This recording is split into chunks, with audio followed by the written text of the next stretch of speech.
इतना शोर शराबा मचा है बोचहा सीट के उपचुनाव को लेकर के कि लग रहा है नीतीश जी विधान परिषद छोड़ करके विधानसभा चुनाव लड़ने आ गए हो। मतलब भाजपा ने मुकेश सहनी को झटका क्या दिया कि हर किसी के जबान पर इस चुनाव का खटका ही अटक गया है। तो मामला यह है कि यहाँ की लड़ाई त्रिकोणीय नजर आ रही है, जहां एक तरफ मुकेश सहनी की पार्टी वीआईपी है, दूसरी तरफ भाजपा है और तीसरी तरफ राष्ट्रीय जनता दल है। और सारा मामला जातिगत समीकरणों की शरण में जाकर के बैठ गया है।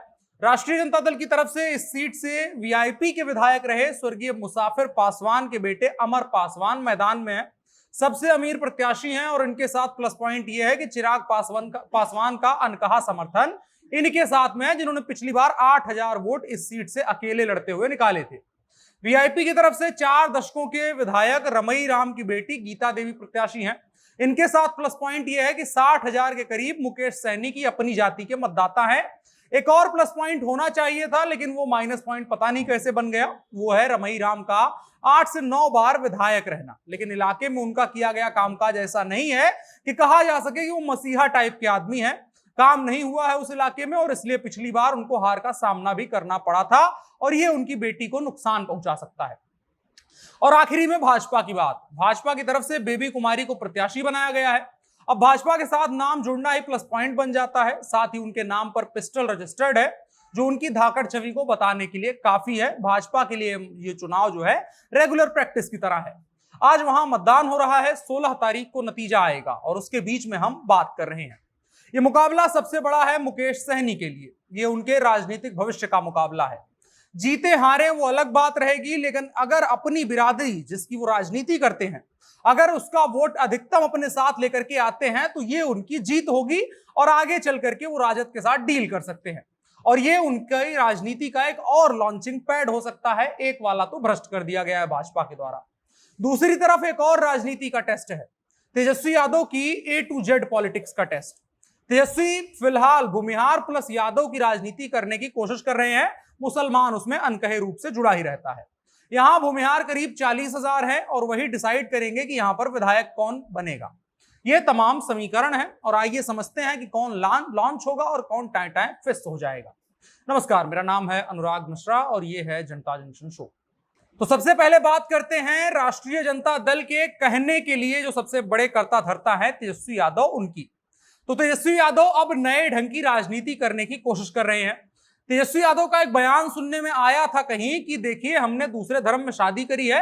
माने कि तेजस्वी ये कहने के लिए साबित कर रहे थे या साबित करने की कोशिश कर रहे थे कि वो खुद को किसी ब्रैकेट में रखा हुआ नहीं मानते हैं और अब वो अपनी पॉलिटिक्स को भी MY के ब्रैकेट से बाहर निकाल रहे हैं।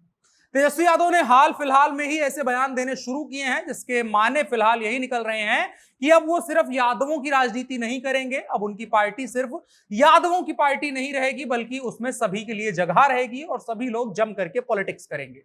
और उस बयान को देने के बाद बिहार में MLC चुनाव हुए। माना गया तेजस्वी यादव का A to Z समीकरण ठीक रहा, खास करके भूमिहार वोटरों के साथ में। लेकिन MLC के वोटर और विधानसभा के वोटर अलग अलग होते हैं।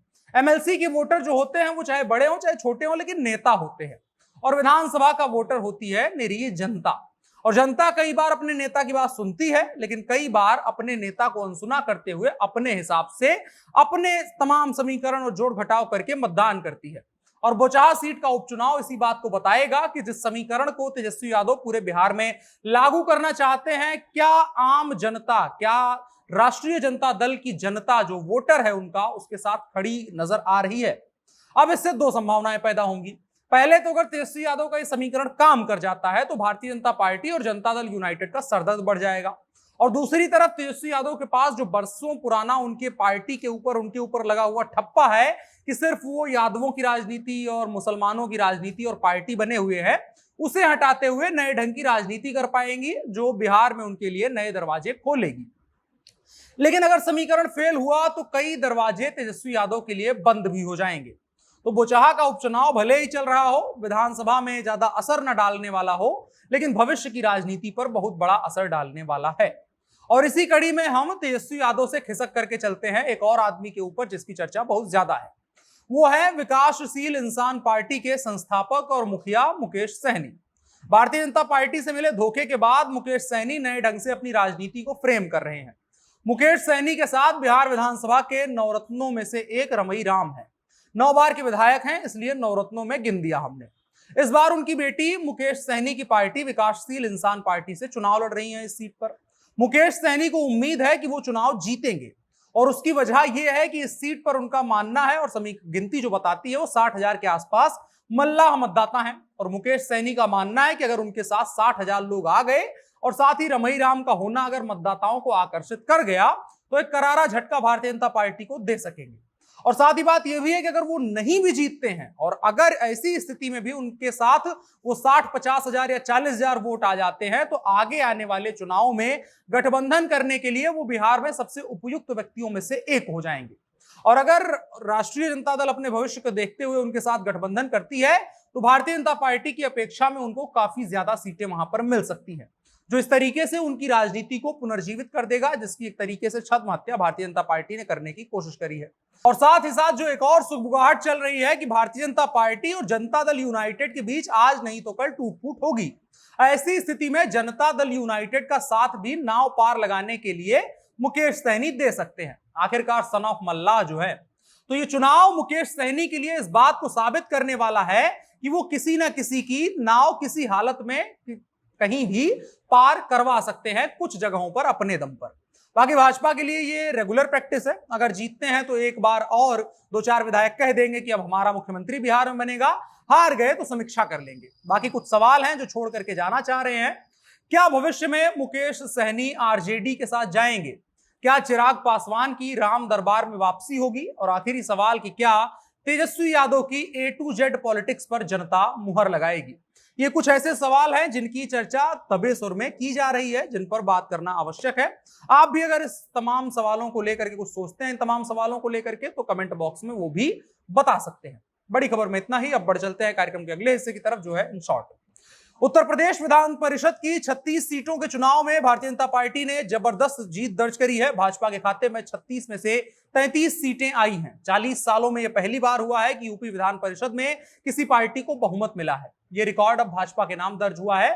भाजपा के अब 67 MLC है। इसके पहले 1982 में कांग्रेस के पास पूर्ण बहुमत था। यूपी विधान परिषद में 100 सीटें हैं, इनमें से 36 सीटों के लिए चुनाव हुए हैं। 9 सीटों पर भाजपा के उम्मीदवारों ने निर्विरोध जीत हासिल करी है और जिन पर 27 पर मतदान हुआ उनमें से 24 पर भाजपा को जीत मिली है। 3 पर निर्दलीय उम्मीदवार जीते हैं, बाकी किसी का खाता नहीं खुला है। इसके अलावा एक खबर कश्मीर से। श्रीनगर में प्रदेश की पूर्व मुख्यमंत्री और पीडीपी के अध्यक्ष महबूबा मुफ्ती को उनके घर में नजरबंद कर दिया गया है। बताया जा रहा है कि वो जिला शोपियां में आतंकी हमले में घायल कश्मीरी पंडित के घर उनका हालचाल जानने के लिए आज रवाना होने वाली थी। इससे पहले ही पुलिस ने उन्हें श्रीनगर में हाउस अरेस्ट कर दिया है। ये ट्वीट के माध्यम से उन्होंने जानकारी दी है। इसके अलावा एक खबर मध्य प्रदेश से। कांग्रेस नेता दिग्विजय सिंह ने एक बहुत बड़े विवाद को न्योता दे दिया है। उन्होंने बिहार की एक तस्वीर को मध्य प्रदेश के खरगोन का बता करके ट्वीट कर दिया है। जब ट्रोल हुए तो ट्वीट ही डिलीट कर दिया। इसके बाद भी राज्य सरकार उनके खिलाफ कानूनी कार्रवाई करने के रास्ते तलाश रही है।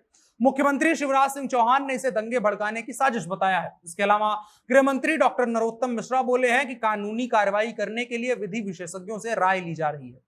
इसके अलावा एक खबर पंजाब से। पंजाब सरकार अब एक नए विवाद में फंस गई है। दिल्ली के सीएम और आम आदमी पार्टी के संयोजक या मुखिया जो कह ले अरविंद केजरीवाल, उन्होंने दिल्ली में पंजाब के अधिकारियों के साथ बैठक ली है।